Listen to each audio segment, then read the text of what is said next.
ঠাকুরের রাতুল চরণে প্রণাম জানিয়ে, আরাধ্যা জগৎজননী বড় মায়ের রাতুল চরণে প্রণাম জানিয়ে, পরম পূজ্যপাদ বরদার চরণে প্রণাম জানিয়ে, পূজনীয় আচার্যদেবের চরণে প্রণাম জানিয়ে সকলকে আমার আনন্দিত জয়গুরু বলে আলোচনা প্রসঙ্গে ষষ্ঠ খণ্ডে 25শে বৈশাখ 1352 সাল মঙ্গলবার। বেলা পড়ে এসেছে, আন্দাজ 6টা হবে। আকাশটা একটু মেঘলা মেঘলা, রৌদ্র মেঘের মিলিত লীলায় একটা রঙিন আভা ছড়িয়ে পড়েছে পৃথিবীর বুকে। শ্রী ঠাকুর যথারীতি সৎসঙ্গ প্রাঙ্গণে প্রশস্ত বেঞ্চিখানের উপর এসে বসেছেন। পরনে একখানি কালো পেড়ে ধবধবে সাদা ধুতি, খালি গা, পায়ে কালো চটি জুতো। কেষ্ট ভট্টাচার্য, বঙ্কিম রায় প্রভৃতি কাছে আছেন। গত দুর্ভিক্ষ সম্বন্ধে তদন্তের বিবরণ কাগজে যা বেরিয়েছে সে সম্বন্ধে আলোচনা চলছে। সরকারের অব্যবস্থা ও অপব্যবস্থা সম্বন্ধে কথা হচ্ছে।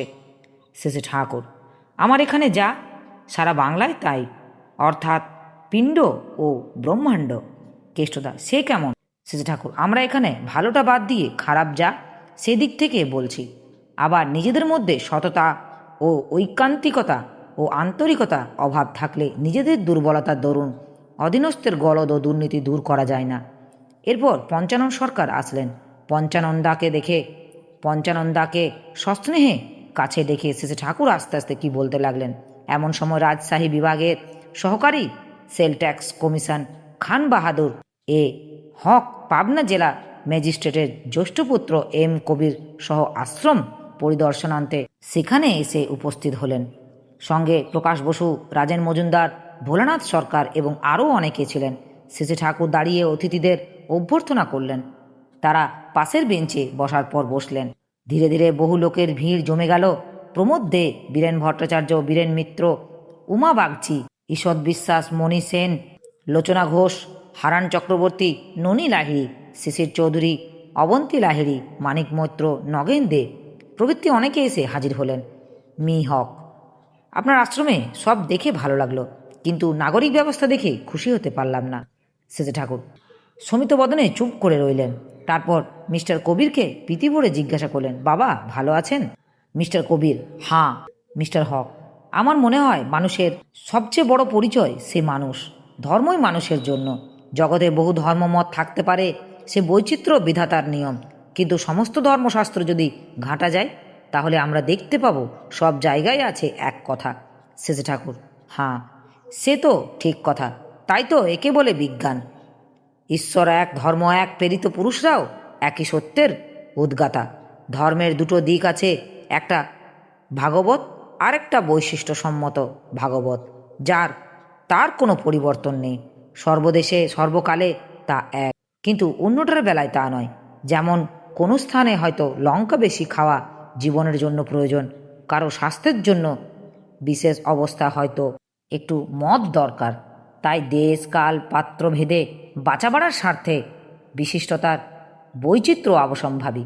মিস্টার হক: আমার মনে একটা প্রশ্ন জাগে, খোদাতালা কি আমাদের স্তুতি চান? তিনি যদি সর্বশক্তিমান, সর্বগুণের আধার, তবে এটা কেমন কথা যে তিনি মানুষের মুখে নিজের গুণাগান শোনার জন্য এত ব্যাকুল? শ্রী ঠাকুর: তিনি চান না, আমরা চাই, আর এতে আমরাই লাভবান হই। আমরা যতই তার গুণমুগ্ধ হই, তার স্তুতি করি, ততই তার গুণগুলি আমাদের মধ্যে উদ্ভিন্ন হয়ে ওঠে। আমাদের এই বিবর্তনটা তিনি চান। তাই তিনি যদি আমাদের স্তুতি চান, সেও আমাদের মঙ্গলের জন্য। এতে তার সুখ, আমাদের সুখ। দেখেননি, নিন্দুক যারা, তারা মানুষের কু ছাড়া দেখে না, কয় না। তারা নিজেরাও দুষ্টু হয়, সমাজকেও দূষিত করে। আবার অনেকে আছে, তারা মানুষের সু দেখে এবং সুখ্যাতি ছড়ায়। তারা নিজেরাও সুখী হয়, পারিপার্শ্বিকও সুখী করে। মিস্টার হক: মুখে বারবার বললে, প্রার্থনা করলে কি হবে? বিশেষত আমাদের আরবি ভাষার পদগুলি অর্থই তো অনেক বোঝে না। এমনতর অ্যাওয়ার্ড নিতে কি কোনো ফল হয়? শ্রী ঠাকুর: আবৃত্তি সর্ব শাস্ত্রাণাং বোধাদপি গরিষই। আবৃত্তি চালাতে থাকলে ধীরে ধীরে বোধ ফুটে ওঠে, ওগুলি বাদ দিতে নেই। অবশ্য অর্থের ব্যাপতি না হলে চলা করা ঠিক ঠিক ফুটে ওঠে না। প্রার্থনা মানে করার ভিতর দিয়ে প্রকৃষ্টভাবে কোনো কিছু অধিগত বা আয়ত্ত করা। যেটাকে প্রার্থনা বলে ওটা হলো স্তত অনুজ্ঞা বিশেষ। প্রার্থনার মধ্যে আছে বাস্তব করা। প্রার্থনা হিসেবে আনুষ্ঠানিকভাবে আমরা যা করি ওটা প্রার্থনা অনুযায়ী চলার পূর্বকৃতি। প্রার্থনা অনুকূল কর্মের সমবেগ এতে গজিয়ে ওঠে। মৌখিকটা বলাটার সময় নয়, করার ভিতর দিয়ে আয়ত্ত করাটাই প্রার্থনা। মিস্টার কবির, আমার মনে হয় যদি কোনো শক্তি থাকে তাকে জয় করার চেষ্টা করাই ভালো, নচেত না জেনে শুনে গোড়াতে নতি স্বীকার করলে আমরা দুর্বল হয়ে পড়ি। শেষে ঠাকুর, শ্রদ্ধা না থাকলে কিছুই জানা যায় না, বোঝা যায় না। আমাদের অহমিকা জ্ঞাতব্য বস্তু বা সত্তা আমাদের মাঝে একটা অজ্ঞতার পর্দা খাড়া করে দেয়। আমাদের অগ্রগতি উন্নতির পর রুদ্ধ হয়ে যায়। আর উন্নতি মানে ঊর্ধ্বে নতি। এই নতি ও শ্রদ্ধা ছাড়া কল্যাণ নেই। মিস্টার হক, ক্রিয়া সম্বন্ধে আপনার মত কি? ক্রিয়াগুলি না করলে কি হয় না? শেষে ঠাকুর, ভাত রান্না একটা ক্রিয়া আছে, সেই ক্রিয়াগুলি যথাযথভাবে করলে তবে ভাত রান্না হয়, তা না করলে ভাত রান্না হয় না। সেই ক্রিয়া না করলে সে উদ্দেশ্য যে সিদ্ধি হবে না। এই তো বিধি। মিস্টার হক, আপনার মতবাদের মধ্যে ক্ষমার স্থান কোথায়? ধরুন আমি যদি একজন নির্দোষ ব্যক্তিকে খুন করি, আমাকে কি আপনি ক্ষমা করবেন না? শেষে ঠাকুর, ক্ষমা করতেই হবে, এমনভাবে যাতে ক্ষতির পথ রুদ্ধ হয়। নরহন্তাকে যদি ক্ষমা করতে হয় তবে তাকে এমনভাবে অনুতপ্ত করে তোলা লাগবে যাতে তার দ্বারা পুনরায় নরহত্যা অসম্ভব হয়ে ওঠে। যতটুকু না করে ক্ষমা করলে, অর্থাৎ তাকে তার মতো চলতে দিলে সমাজের ঘোর অনিষ্ট সাধন করা হবে। পুণ্য তাই যা স্বপারিপার্শ্বিক আত্মসত্তাকে পালন ও পোষণ করে, এবং পাপ তাই যা মানুষকে তার থেকে পতিত করে। তাই তার নিরাকরণ করাই লাগে। আপনার ছেলে যদি আফিম ধরে, সে অবস্থায় তাকে কিছু না বলে কি আপনি পারেন? প্রতিবিধানের ব্যবস্থা না করে নিষ্ক্রিয়ভাবে ক্ষমা করলে যে তার সর্বনাশ। পঞ্চানন, ক্ষমার মধ্যে সক্ষম করে তোলাটা ভাবটা আছে নাকি? শেষে ঠাকুর, ঠিক কইছেন, প্রকৃত ক্ষমা মানুষকে সমর্থ করে তোলে। মিস্টার হক, আমার মনে হয় ধর্ম হওয়া উচিত গতিশীল, তা না হলে আরও 10 জনের উন্নতির ধার ধারব না। কোনোভাবে নিরিবিলি একটা নির্ঝঞ্ঝাট জীবন কাটাবো, সে ধর্ম আমার পছন্দ হয় না। শেষে ঠাকুর, যদি কপটতা না থাকে তবে তা গতিশীল হবেই। আপনার যদি আমার মতো সত্যিকার টান থাকে তবে তা শুধু কথায় পর্যবসিত হবে না। আপনার প্রীতিজনক বাস্তব কর্ম করি না, আপনার সুখ সুবিধা এর দিকে চাই না, আপনাকে একটা ফুলও দিই না, তেষ্টার সময় এক গ্লাস জল ভরেও দিই না, অথচ আপনাকে ভালোবাসি, আপনার নাম করে কাঁদি, এ হয় না। টান থাকলেই করা ও দেওয়ার বুদ্ধি আসে, আপনার থেকেই ক্রিয়াশীলতা ও গতিশীলতা ফুটে ওঠে। মিস্টার হক, আপনি এই সঙ্গ গড়েছেন, এ উদ্দেশ্য কি? শেষে ঠাকুর, আমি বুদ্ধি করে কিছু করিনি, লোকজন এসেছে রয়ে গেছে, তাদের নিয়েই ধীরে ধীরে এইসব গজিয়ে উঠেছে। আর আমার উদ্দেশ্য খোদা মাঝখানে যাই হোক না কেন। মিস্টার হক, সন্ন্যাস কি? সন্ন্যাসের কি দরকার আছে? শেষে ঠাকুর, সন্ন্যাস চাই, তবে সন্ন্যাস আপনি আসে।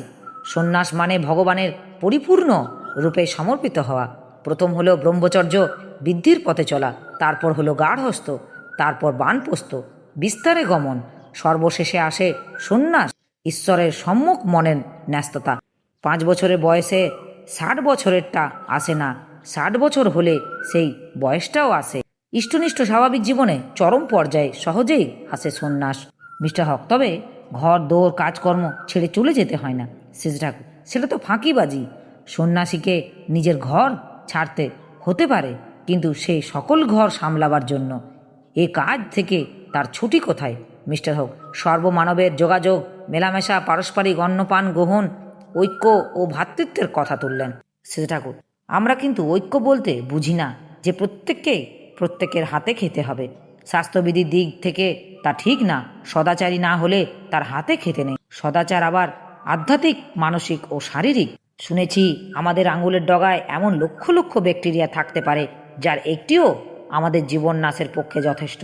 একটা ম্যাথর ময়লা ঘেঁটে গিয়ে কাপড়ের কোঁচায় মুড়ি নিয়ে বেশ হয়তো খাচ্ছে, তার কিছু হচ্ছে না, কারণ তার অনাক্রমতা সংগঠিত হয়েছে। কিন্তু আমরা যদি সেই মুড়ি খাই তাহলে সাবার হয়ে যাব। কত লোক আছে যক্ষার বাহক, তারা নিজেরা বেঁচে আছে কিন্তু অন্যের মধ্যে মৃত্যুর বীজ ছড়াচ্ছে। তাই যার তার হাতে খেতে নেই, কিন্তু সুস্থ সদাচারী বিহত সংস্কার শুদ্ধ হলে সে যে কোনো ধর্মাবলম্বী হোক না কেন তার হাতে খেতে বাধা নেই। অবশ্য যেখানে যার হাতে যেমন করে যা খাওয়া চলে, খ্রিস্টীয় বৈশিষ্ট্যকে উল্লঙ্ঘন না করে শরীর মনের স্বাস্থ্যের জন্য এসব পালা দরকার। আর দেখুন, আইনকে বাঁচিয়ে চললে আইনও আমাদের বাঁচায়। আপনি যে কত বড় হাকিম মানুষ, আপনি কি বলেন এ কথায়? মিস্টার হক, তা তো ঠিক, কিন্তু কি করে বোঝা যাবে একজন সদাচারী কিনা? তাহলে তো ব্যক্তিগত পছন্দের উপর গিয়ে দাঁড়ালো। সেজ ঠাকুর, আপনি এই নিয়মকানুন মেনে চলুন, আপনার চোখ খুলে যাবে, নিজেই তখন বুঝতে পারবেন কে কি। মিস্টার হক, আরও পরিষ্কার করে বলি, ধরুন আমি আপনাকে নিমন্ত্রণ করলাম, আপনি কি খাবেন? যদি না খান তাহলে তো আমার মনে ব্যথা লাগবে, ভাববো ঠাকুরমশাই মুখে সার্বজনীন ধর্মের কথা যতই বলুন ভিতরে ভিতরে গোঁড়া। সেজ ঠাকুর, আমাকে যে খেতে হবে সে কথা আপনি জোর করে বলেন কি করে? আমার অভ্যাস, রুচি ও পছন্দের কথাটাও তো আপনি ভাববেন। আবার আমার যদি আপনার হাতে খেতেই ইচ্ছা করে এবং আপনি খেতে দিতে না চান, তাই বা আমি শুনবো কেন? প্রার্থনা করে চেয়ে খাবো। মিস্টার হক, আমি তো পাঁচ ফরেজ ইত্যাদি করি না, আমাকে আপনি কি বলবেন? আমাকে কি নাস্তিক বলবেন না অধার্মিক বলবেন? নাস্তিক বলতে পারেন না, কারণ আমি খোদাতালে বিশ্বাস করি, তবে অধার্মিক বলতে পারেন। সেজে ঠাকুর, যা আপনি করেন না আমি কি বলতে পারি যে আপনি তা করেন? তবে অধার্মিক বলতে পারি না। ধর্ম মানে তাই যা ধরে রাখে, বাঁচা বাড়া রক্ষুণ্ণ রাখে। আপনার ভিতর অদ ধর্ম না থাকলে আপনি বেঁচে আছেন কিভাবে? যতখানি ধর্ম অনুসরণ করছেন পরিবার পরিবেশ সহ, ততখানি বাঁচা বাড়ার অধিকারী হচ্ছেন। ধর্মবাদ দিয়ে মানুষ টেকে না, খরচ হয়ে যায়। মিস্টার হক, হিন্দু মুসলিম ঐক্যের কথা আমি খুব ভাবি।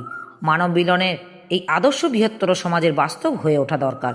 সেজ ঠাকুর, 2-1 লাখ হিন্দু, মুসলমান, বৌদ্ধ, খ্রিস্টান, পার্সি, সাঁওতাল, গারো, নাগা, বার্মিজ, গোর্খা, শিখ, মাই, চিনেম্যান পর্যন্ত যারা এখানকার ভাবে ভাবিত হয়েছে, তাদের মধ্যে এটা গজিয়ে উঠেছে। এরপর মিস্টার হক বিদায় নিলেন। যাবার বেলায় বললেন, খুব ভালো লাগলো, আবার এদিকে আসবার ইচ্ছা রইল।